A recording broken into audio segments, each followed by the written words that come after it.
Bonjour à toutes et bonjour à tous, bienvenue dans ce nouveau numéro d'épisode suivant, votre émission sur Tech & Co pour décrypter l'actualité des plateformes de streaming et des séries, avec aujourd'hui un focus sur une plateforme qui fête ses 1 an en France, c'est Paramount+. Paramount+, on n'en parle pas beaucoup, c'est pas la plateforme la plus connue, mais elle a fait un peu de bruit récemment, notamment pour le lancement de Frenchy Shore, la série de télé-réalité un peu trashouille, qui a fait parler en mal, en bien. Bon, chacun son avis. On va aussi vous donner des recommandations, les séries de la semaine, vous avez l'habitude. On vous dira notamment ce qu'on a pensé de la série Scott Pilgrim sur Netflix, avec mes deux invités qui ont aussi des recommandations. Et les invités, ils sont en plateau. Justement, je vais donner la parole d'abord au premier, c'est sa première dans cette émission, Florian Etcheverry. Salut Florian. Salut. Alors Florian, tu es journaliste indépendant, spécialiste des séries, on peut le lire notamment sur CNET, c'est ça ? C'est ça. Eh bien merci d'être avec nous aujourd'hui. En face de toi, quelqu'un qui est là pour son deuxième passage, déjà un vétéran de l'émission, c'est Charles Martin. Salut Charles. Salut Clément. Charles, journaliste pour Première, spécialiste des séries évidemment, sur le site de Première. Merci d'être revenu pour cette deuxième émission pour toi. Ravi.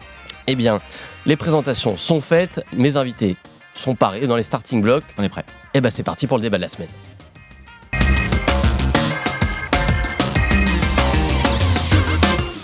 Je le disais donc en introduction, on va faire le bilan des 1 an de Paramount+, la plateforme qui s'est lancée en décembre 2022 chez nous.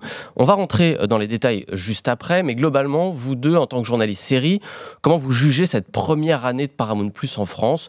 Satisfait, surpris ? C'est quoi votre sentiment global ? Peut-être Florian, si tu veux commencer ? Oui, alors j'ai trouvé la première année de Paramount+ relativement discrète dans l'installation sur le marché des plateformes, même un tout petit peu décevante de mon point de vue. Tu parlais de Frenchy Shore en intro. Enfin, pour moi, le fait qu'il faille avoir une polémique qui soit liée à ce programme pour qu'on parle un tout petit peu de la plateforme en France, c'est assez dommage. Il y a pas mal de choses de qualité, mais qui ne peuvent pas être qualifiées vraiment d'événements ou d'événements du même calibre que Netflix, que Disney+. Et en fait, ça rend la tâche un tout petit peu difficile pour Paramount+ de s'installer dans le paysage français. Je pense qu'il y a quelques lancements quand même sur la première année qui ont su tirer leur épingle du jeu. Je pense notamment à Tulsa King avec Sylvester Stallone, ouais. Je pense à Wolfpack avec Sarah Michelle Gellar, je pense à Star Trek Strange New Worlds qui est arrivé dès le lancement de la plateforme, qui a plutôt bien fonctionné, mais rien de très très comparable en fait en termes de magnitude, en termes de buzz en fait avec le reste de la concurrence. Ils ont mis des mois avant de récupérer les grosses cartouches, comme par exemple l'intégrale de Yellowstone qui était en Corse au printemps dernier avant la fermeture sur Salto. Et ils ne peuvent pas encore jouer à 100% sur les exclusivités Showtime, puisque beaucoup de leurs événements sont encore réservés à Canal+, notamment Yellow Jacket saison 2, qui était sur Canal+ au printemps et qui va arriver pour Noël sur Paramount+. Effectivement, on le précisera, puisque dans Paramount+, c'est aussi une agrégation de plusieurs plateformes, il y a beaucoup de contenus différents à l'intérieur. Charles, toi, quel est ton regard sur cette première année de Paramount+?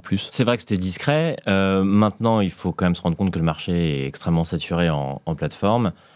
Je trouve qu'ils sont quand même arrivés avec des armes, ils ne sont pas arrivés les mains vides, ils ont proposé des choses un peu différentes de ce qu'on voit ailleurs. Ils ont une offre originale en termes de production maison. Alors, tu parlais de Tulsa King, Florian, qui est vraiment une chouette série avec Stallone, qui a bien relancé Stallone. Bon, on ne parlera pas de Frenchy Shore, mais bon, il y a d'autres choses vraiment intéressantes sur la plateforme. Et ils récupèrent maintenant, comme tu disais, toutes les bonnes séries qu'ils avaient, Dexter, Homeland et tout ça. Donc maintenant, tout ça, ça va être rentrer dans le catalogue. Et c'est une plateforme de film aussi, parce que Studio Paramount, c'est un des plus gros studios hollywoodiens depuis un siècle. Donc eux, ils ont une offre de ciné qui est autrement plus importante que celle de Netflix, par exemple, beaucoup plus riche en termes de classiques, etc.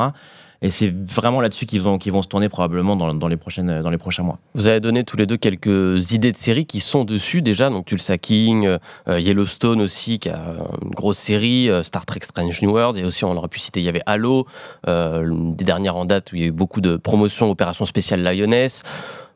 Le vrai peut-être coup de Paramount+, il est arrivé peut-être plus récemment, sur la fin d'année, c'est le spin-off de The Walking Dead, peut-être, c'est Daryl Dixon. The Walking Dead, énorme série, mastodonte de la série américaine, qui arrive donc sur Paramount+, certes un peu tardivement par rapport aux US, etc.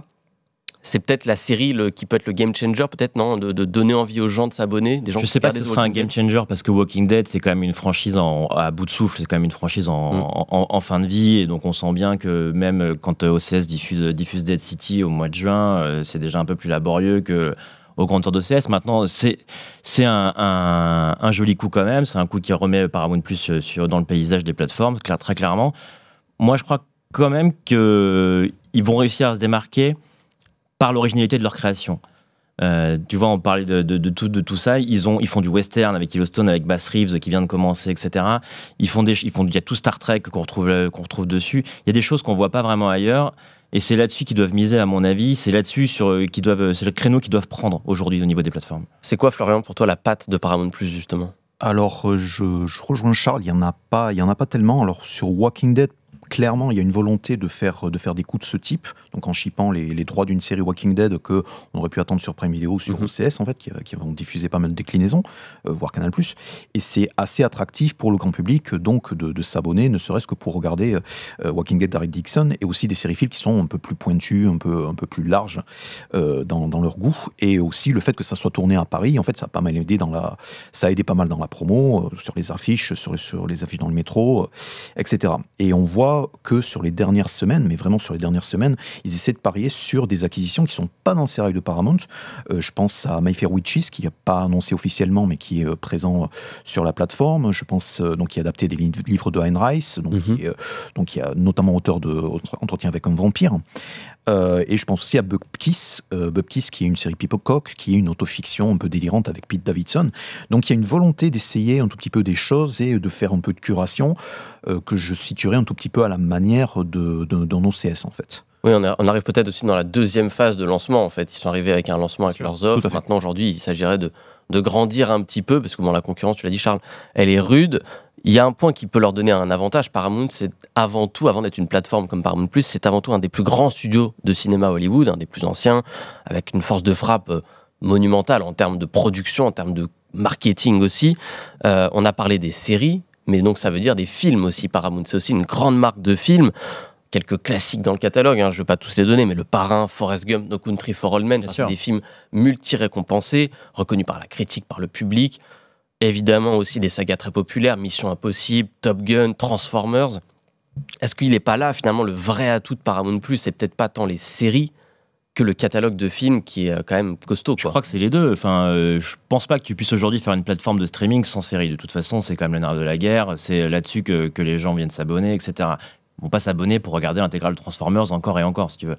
Maintenant, le plus produit de Paramount+, c'est aussi ce catalogue de films. C'est vrai que, comme tu disais, le studio regorge de grands classiques et de franchises énormes, comme genre Top Gun Maverick, c'est ce qu'on disait tout à l'heure. Top Gun Maverick, quand ils ont récupéré Top Gun Maverick sur la plateforme, ils ont fait énormément de promos dessus parce qu'ils savent que ça va attirer des gens et ils savent que c'est là-dessus qu'ils vont attirer des abonnés, sur ce genre de truc-là. En termes de films, qu'est-ce qui, toi, Florian, te retient l'attention dans ce catalogue? Est-ce que c'est ces gros blockbusters? Est-ce qu'il y a d'autres choses quand même à côté dont on passe à côté quand on dit il y a Le Parrain, oui, mais ce que je trouve, pour vraiment prendre du recul et avoir un tout petit peu comme parlait Charles, le plus produit Paramount+, pour moi, je pense que ça se situe pas là, ça se situe vraiment dans le cinéma de patrimoine. Contrairement un tout petit peu à Disney+, qui a aussi le catalogue Fox, ce qui est présent sur Paramount+, balaie le centenaire, vraiment 100 ans de cinéma. Et donc, il y a vraiment une vraie proposition en termes de cinéma de patrimoine, avec des films qui remontent jusqu'aux années 30, en fait, jusqu'à Wings. Ouais. Et dans le marché actuel, en fait, en termes de qualité, c'est ça qui le pousse, qui le met vraiment en catalogue à destination des cinéphiles, en fait, et qui est un petit peu un peu plus restreint, un peu plus resserré sur ça que le Netflix, que le Disney+. Et je les placerai en termes de qualité, en termes même de volume, pas loin de Prime Video ou de Canal+, et des chaînes Ciné+, même si les chaînes, l'offre Canal, en fait, est beaucoup plus large en termes de cinéma international, français. Mais en fait, malheureusement, ça ne se traduit pas en adaptation en série. Parce que le pari, en fait, quand Paramount+ a été annoncé en grande pompe en 2020 aux États-Unis, c'était de faire plein d'adaptations de séries, des films cultes. Il y avait même une adaptation Love Story, en fait, que personne ne se souvient, qui a totalement été abandonnée. Mais il y a eu des séries qui ont été produites, des séries grises et des séries Fatal Attraction, qui non seulement n'ont pas trouvé leur public, mais en plus qui ont été retirées de leur plateforme dans une purge de contenu assez comparable à celle de Disney+ l'an dernier. Ouais, donc il y a quand même beaucoup de choses qui sont tentées, pas forcément très réussies. On a parlé des contenus jusqu'ici. Il y a quand même un élément déterminant quand on parle d'une plateforme de streaming, c'est le prix, c'est l'abonnement, parce que tout ça n'est pas gratuit, évidemment. Le prix, 7,99 € par mois. Ça, c'est l'abonnement seul en pure player, hein, donc si on s'abonne que à Paramount Plus directement. Il y a aussi une offre via Amazon Prime, il me semble. Non, via MyCanal. Via Canal, ouais. Via Canal. Canal Série Ciné. C'est ça, exactement. Est-ce que, déjà, c'est une offre unique, c'est assez rare, par exemple, de proposer qu'un seul prix. Aujourd'hui, on sait que Netflix, Disney ont tendance à multiplier off pub, sans pub, etc. Là, c'est 7,99, prix unique, pas de pub. C'est une offre qui. C'est une affaire de visibilité, j'imagine. Paraît intéressante, ouais.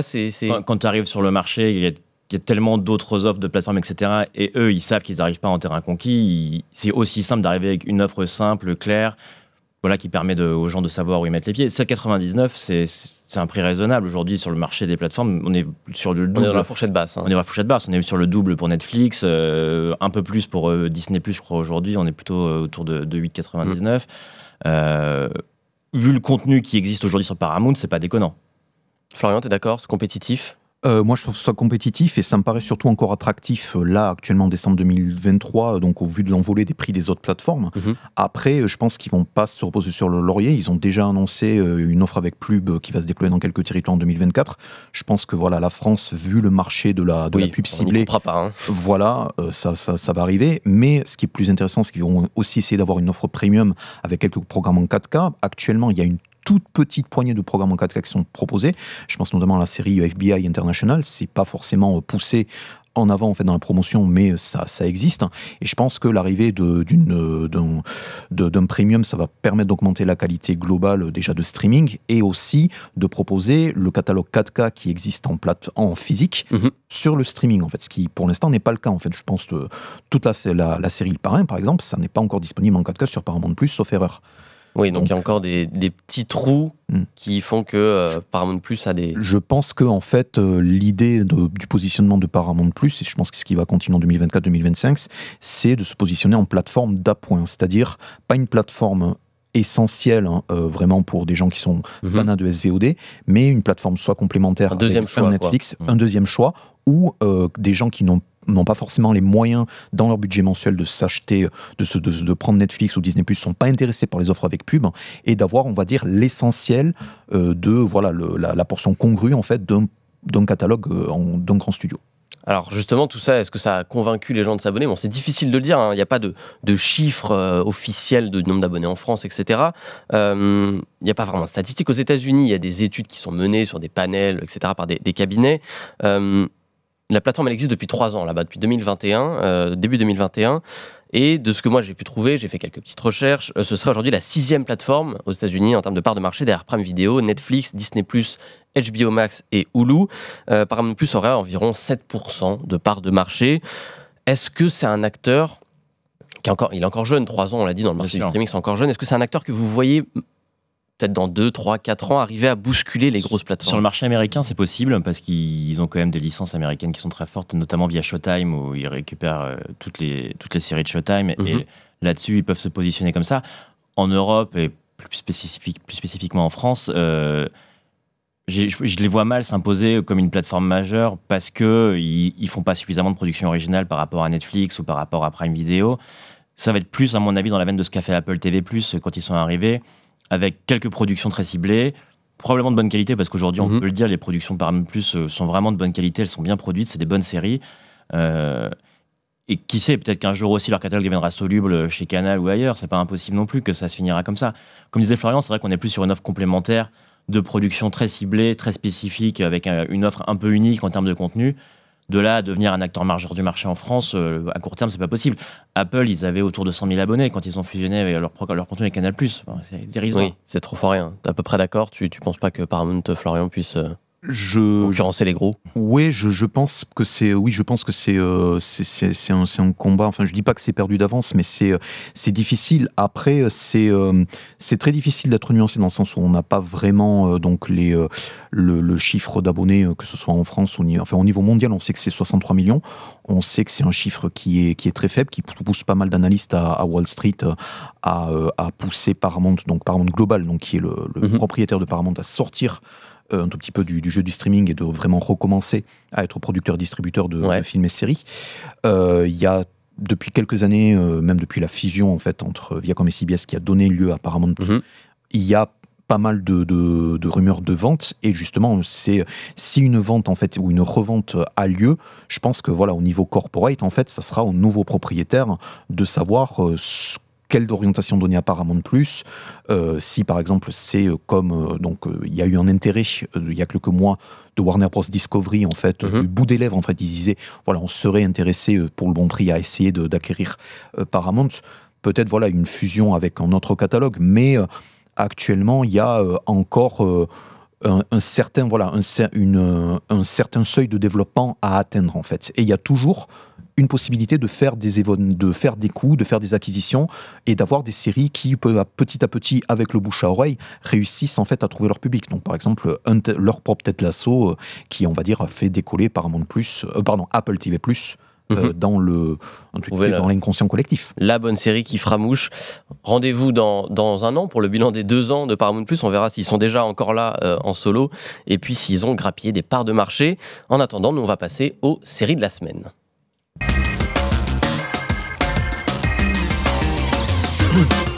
Et on va commencer par les recommandations exceptionnellement de nos invités, puisque ce sont justement 2 séries Paramount+, qui peut-être vous donneront envie de jeter un œil à cette plateforme. Pas les grosses séries, ça aurait été trop facile. Celle-là, il y a de la pub partout, vous avez vu ce que ça vaut.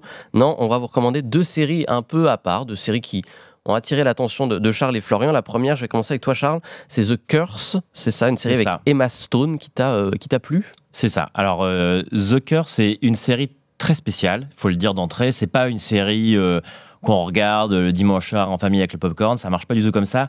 The Curse, c'est une série qui parle d'un couple qui vient proposer des maisons aux Amérindiens, etc., des maisons écolo-responsables, 0% de carbone, etc., qui joue sur la culpabilité, etc. Donc voilà, c'est ce genre de série. C'est une série qui est créée par Nathan Fielder, qui avait créé Nathan For You, qui est une émission un peu de télé-réalité, un peu très spéciale, qui vient d'arriver aussi sur Paramount+. Et donc on retrouve une Emma Stone complètement lunaire dedans, qui joue les filles un peu perdues, un peu solaires, etc. Comme elle va jouer d'ailleurs dans le nouveau film de Yorgos Lanthimos, Pauvre créature bientôt.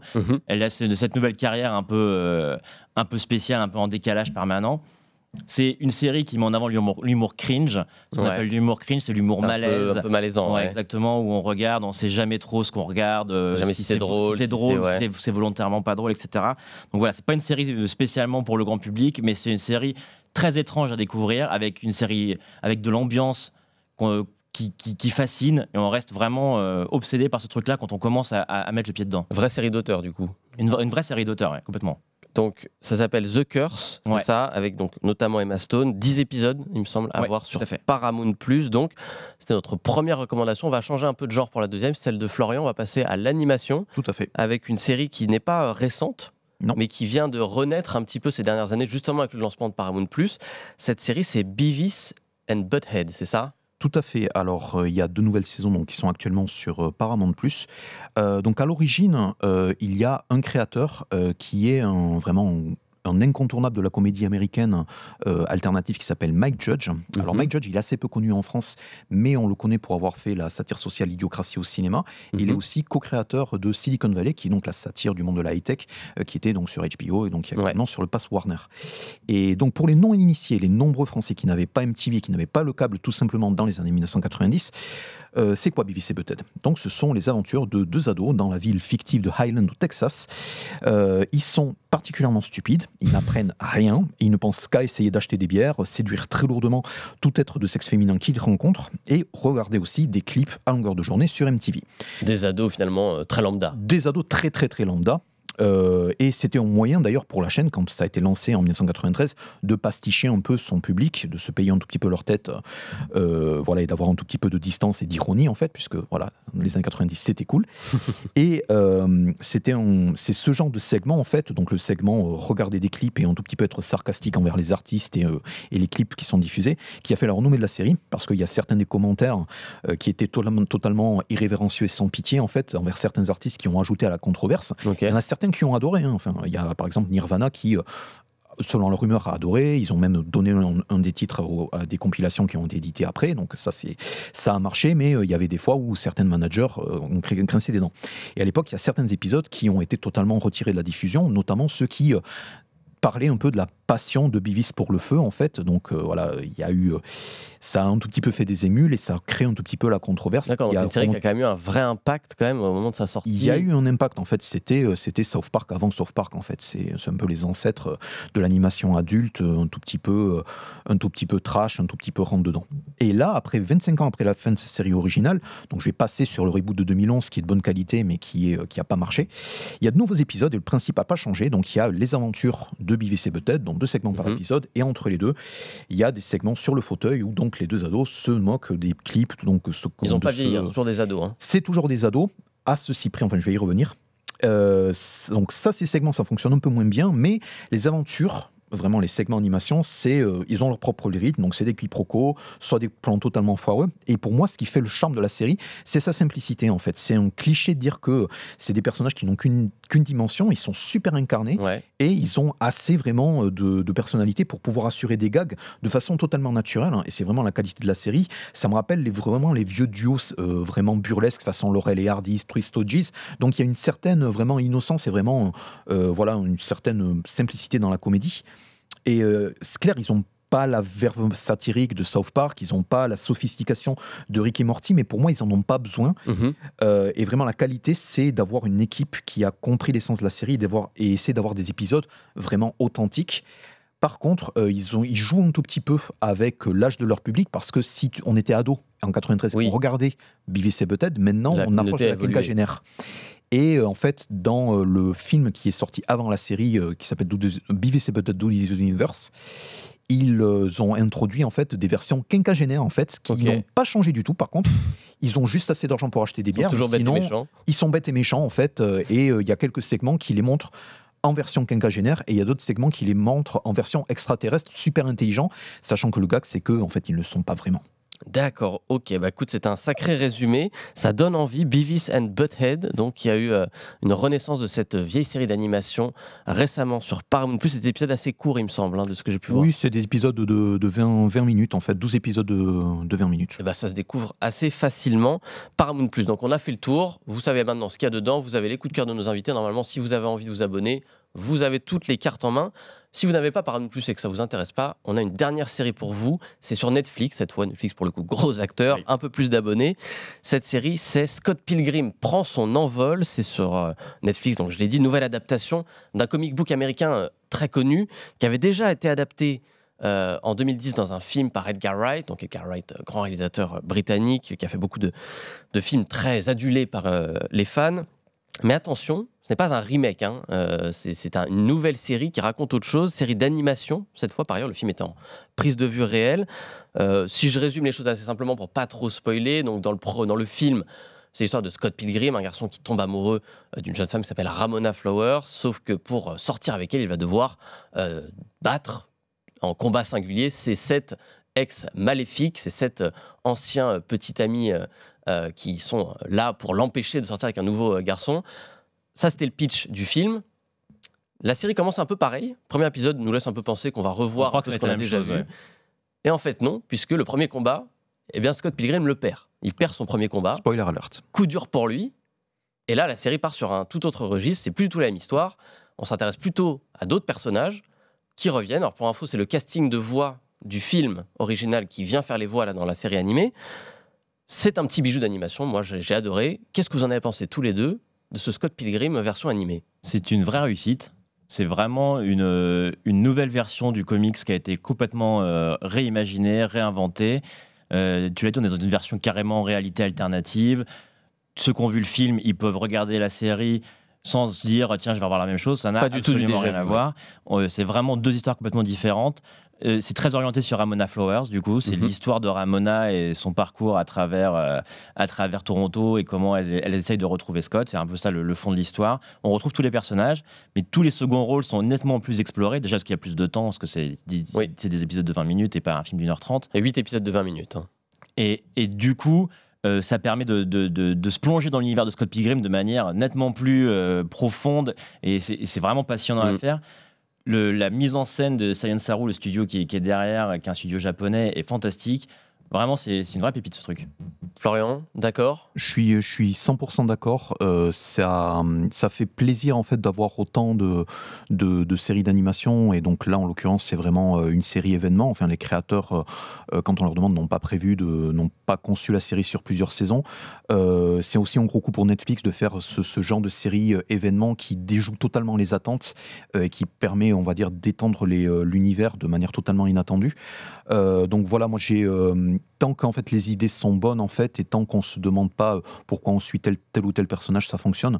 Et là en l'occurrence c'était vraiment il y a un épisode entièrement consacré à Lucas Lee en fait, et donc sa Donc, vie, un des ex en fait, un des de ex en Ramona, fait, qui dans le film était un peu caricaturé et qui a rapidement, mais la voix de Chris Evans, Chris en fait, Evans, Monsieur Captain America. Captain America himself, et donc voilà l'épisode, donc le voit un tout petit peu dans sa nouvelle vie de skater hollywoodien, qui en a rien à faire de rien, et enfin il y a des idées créatives à gogo, mais moi ce que j'ai retenu c'est qu'il y a un titre de punk du début des années 2000 qui s'appelle United States of Whatever, et en fait ils font tout un montage absolument dantesque, donc pour présenter sa vie actuellement, et en fait c'est un petit aperçu de vraiment l'aboutissement en fait créatif de cette série, qui est coécrite en fait par Brian O'Malley, donc qui a créé l'auteur original. Ce qui fait que ça respecte vachement l'esprit du comic, c'est que lui il est aussi aux manettes, et du coup il garde tout l'esprit original de Scott Pilgrim en insufflant plein de nouvelles idées. C'est ce qui fait que ça fonctionne. Effectivement, des idées, on insiste, mais série qui fait l'unanimité sur ce plateau, des idées, il y en a énormément dans cette série Scott Pilgrim, en termes de réalisation, en termes de visuel, c'est vraiment déjà très joli, et puis effectivement c'est inventif, c'est rythmé, voilà, ça respecte aussi tout un amour de la pop culture qui transpirait déjà dans le film d'Edgar Wright, qui transpirait dans le comics, c'est assumé, l'amour du jeu vidéo, l'amour du cinéma. Oui, c'est un peu une série de geeks aussi quand même. C'est un peu une série de geeks, mais vraiment dans le sens le plus noble quelque part du terme, avec voilà, on sent qu'il y a de l'amour pour cette culture, et ça fait plaisir à voir. C'est donc à voir sur Netflix. Scott Pilgrim prend son envol. C'était notre dernière reco de la semaine. L'émission touche à sa fin. Merci Charles, merci Florian, d'avoir été là avec moi en plateau. Moi je vous dis à la semaine prochaine pour une nouvelle émission. Si celle-ci vous a plu, vous en avez raté une partie, évidemment c'est en replay sur le site de Tech & Co. À la semaine prochaine.